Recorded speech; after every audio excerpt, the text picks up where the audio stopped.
News first ಆಯೋಜಿಸ್ತಾ ಇರುವ ಕರ್ನಾಟಕದ ಅತಿ ದೊಡ್ಡ ಇವಿ ಎಕ್ಸ್ಪೋ. ಅದು ಆಕ್ಚುಲಿ ಕಮ್ಯುನಿಟಿ ಕ್ಯಾಟ್ ಅಂತಾರೆ. ವಿದಿನ್ ಗೇಟ್ ಅಲ್ಲಿ ಇರೋದು ಅಂತ ಪ್ರಾಣಿ ಅದು. ಬೆಕ್ಕು ಎಷ್ಟೋ ಬೆಕ್ಕುಗಳಿದ್ದಾವೆ. ಇದು ಒಂದು ಬೆಕ್ಕನ್ನ ಅಲ್ಲಿ ಪ್ರಾಣಿ ಪ್ರಿಯರು ಸಾಕ್ತಾ ಇದ್ದಾರೆ. ಅದು ಪ್ರೆಗ್ನೆಂಟ್ ಕೂಡ ಆಗಿತ್ತು. ಆ ಬೆಕ್ಕೇನಾಯ್ತು ಅಂದ್ರೆ ಇವರು ಅಪಾರ್ಟ್ಮೆಂಟ್ ಪ್ರೆಸಿಡೆಂಟ್ ಶ್ರೀರಾಮ್ ಅಂತ ಹೇಳಿ ಅವರು ಏನ್ ಮಾಡ್ತಾರೆ, ಒಂದು ಬ್ರೀಡರ್ಗೆ ಕೊಡ್ತಾರೆ. ಶೈಲಾ ಅನ್ನೋ ಒಂದು ಲೇಡಿ ಬ್ರೀಡರ್ಗೆ ದುಡ್ಡು ಕೊಟ್ಬಿಟ್ಟು ಅದನ್ನ ಎತ್ಕೊಂಡು ಹೋಗ್ಬಿಡಿ ಅಂತ ಹೇಳ್ತಾರೆ. ಸುಪ್ರೀಂ ಕೋರ್ಟ್ ಗೈಡ್ ಲೈನ್ಸ್ ಪ್ರಕಾರ ಯಾವುದೇ ಪ್ರಾಣಿನ ಸ್ಥಳಾಂತರ ಮಾಡೋಂಗಿಲ್ಲ. ಅದು ಸ್ಟ್ರೇ ಆಗಿರ್ಬೋದು, ಕಮ್ಯುನಿಟಿ ಕ್ಯಾಟ್ ಆಗಿರ್ಬೋದು, ಏನೇ ಆಗಿರ್ಬೋದು, ಒಂದು ಅನಿಮಲ್ನ ಒಂದು ಜಾಗದಿಂದ ಇನ್ನೊಂದು ಜಾಗಕ್ಕೆ ರಿಲೋಕೇಟ್ ಮಾಡೋದು ಅಪರಾಧ. ಅದ್ರ ಮೇಲೆ FIR ಆಗ್ಬೋದು. ಸೊ ಅದೇ ಇದರಲ್ಲಿ HL ಪೊಲೀಸ್ ಸ್ಟೇಷನ್ ಅವ್ರಿಗೆ ಹೇಳಿ ನಾವು FIR ಮಾಡಿದೀವಿ. ಪೊಲೀಸ್ ಅವರು ಯಾಕೋ ಇದು ಬೆಕ್ಕು ಕೇಸ್ ಅಂತ ಹೇಳಿ ಏನೋ ಒಂಚೂರು ಡಿಲೇ ಮಾಡ್ತಾ ಇದ್ದಾರೆ. CCTV ಫುಟೇಜ್ ಎಲ್ಲ ಇನ್ನೂ ತೆಗ್ದಿಲ್ಲ, ಅವರು ಇನ್ವೆಸ್ಟಿಗೇಷನ್ ಸ್ಟಾರ್ಟ್ ಮಾಡಿಲ್ಲ.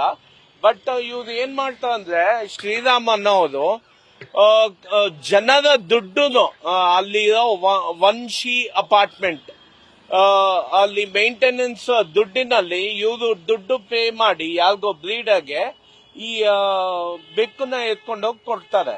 ಈಗ ಅದಕ್ಕಾಗಿ ಅವರ ಮೇಲೆ 325 BNS ರಿಜಿಸ್ಟರ್ ಆಗಿದೆ. ಮತ್ತೆ ಪ್ರಾಣಿ ಹಿಂಸೆ ಕಾಯ್ದೆ ಅದರಲ್ಲಿ ಕೇಸ್ ರಿಜಿಸ್ಟರ್ ಆಗಿದೆ. ಮತ್ತೆ ಇನ್ನೊಂದು ಫ್ರಾಡ್ ಆಕ್ಟಿವಿಟಿ ಒಂದು ಮಾಡ್ತಾರೆ ಶ್ರೀರಾಮ್ ಅವರು. ಏನು ಅಂದ್ರೆ, ನಾವು ದುಡ್ಡು ಕೊಟ್ಟು ನಾವು ಬೆಕ್ಕನ್ನ ಇನ್ನೊಂದ್ ಕಡೆ ಕಳ್ಸಿದೀವಿ ಅಂತ ಹೇಳಿ ಒಂದು ಅಫಿಷಿಯಲಿ ಏನೇ ಡೆಸಿಷನ್ ತಗೊಂಡ್ರು ಕೂಡ ಅದು ಅಪಾರ್ಟ್ಮೆಂಟ್ ಗ್ರೂಪ್ ಅಲ್ಲಿ ನೋಟಿಫೈ ಮಾಡಬೇಕು. ಅವರೊಂದು ಹಳೆ ಡೇಟ್ಗೆ ನೋಟಿಸ್ ಹಾಕ್ಬಿಟ್ಟು ಒಂದು ಜನವರಿ ಫೆಬ್ರವರಿಗೆ ಅದನ್ನ ನೋಟಿಸ್ ನ ಗ್ರೂಪ್ ಅಲ್ಲಿ ಹಾಕ್ತಾರೆ. ಅಂದ್ರೆ ಹಿಂದಿನ ಡೇಟ್ ಇಂದು ರೀಸೆಂಟ್ ಡೇಟ್ಗೆ ಹಾಕ್ತಾರೆ. ಸೊ ಇಟ್ ಇಸ್ ಅದು ಜನರ ಒಪ್ಪಿಗೆ ಬೇಕಾಗುತ್ತೆ. ಏನೇ ಡಿಸಿಷನ್ ತಗೊಂಡ್ರು, ಏನೇ ಅಮೌಂಟ್ ಆಗ್ಬೇಕಂದ್ರು. ಸೊ ದೇ ಹ್ಯಾವ್ ಇಲ್ಲಿಗಲಿ taken this decision violating supreme court orders and they have relocated the cat. ಏನ್ ಮಾಡಿರ್ಬೋದು ಸರ್ ಆ ಬೇಕಿರ? ಇವಾಗ ಅದು ಯಾವ ರೀತಿ ಎತ್ಕೊಂಡು ಹೋಗಿದೆ ಅಂದ್ರೆ, ಅದನ್ನ ಒಂದು ಬಾಕ್ಸ್ ಹಾಕಿ ಬಾಕ್ಸ್ ಇಂದ ಒಂದು ದೊಡ್ಡ ಪಾಲಿಥಿನ್ ಕವರ್ ಅಲ್ಲಿ ಕವರ್ ಮಾಡಿ ಹಾಕಿದ್ದಾರೆ. ಆ ಬೆಕ್ಕುಗೆ ಉಸಿರೇ ಆಡ್ದಂಗೆ ಹಾಕಿದ್ದಾರೆ. ಫೋಟೋಸ್ ಕೂಡ ಇದಾವೆ. ಆ ಬೆಕ್ಕೀಗ ಎಲ್ಲಿದೆ, ಏನಾಗಿದೆ ಅಂತ ಹೇಳಿದ್ರೆ ಶ್ರೀರಾಮು ರೆಸ್ಪಾಂಡ್ ಆಗ್ತಾ ಇಲ್ಲ.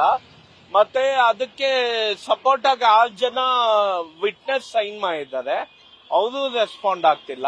ಪ್ಲಸ್ ಆ ಶೈಲಾ ಲೇಡಿ ಅನ್ನೋವಳು ಯಾರು ಬೆಕ್ ತಗೊಂಡ್ಲಲ್ವಾ, ಅವಳು ಸ್ಟೇಷನ್ ಬರ್ತಾ ಇಲ್ಲ, ಇನ್ವೆಸ್ಟಿಗೇಷನ್ ಕೋಆಪರೇಟ್ ಮಾಡ್ತಾ ಇಲ್ಲ.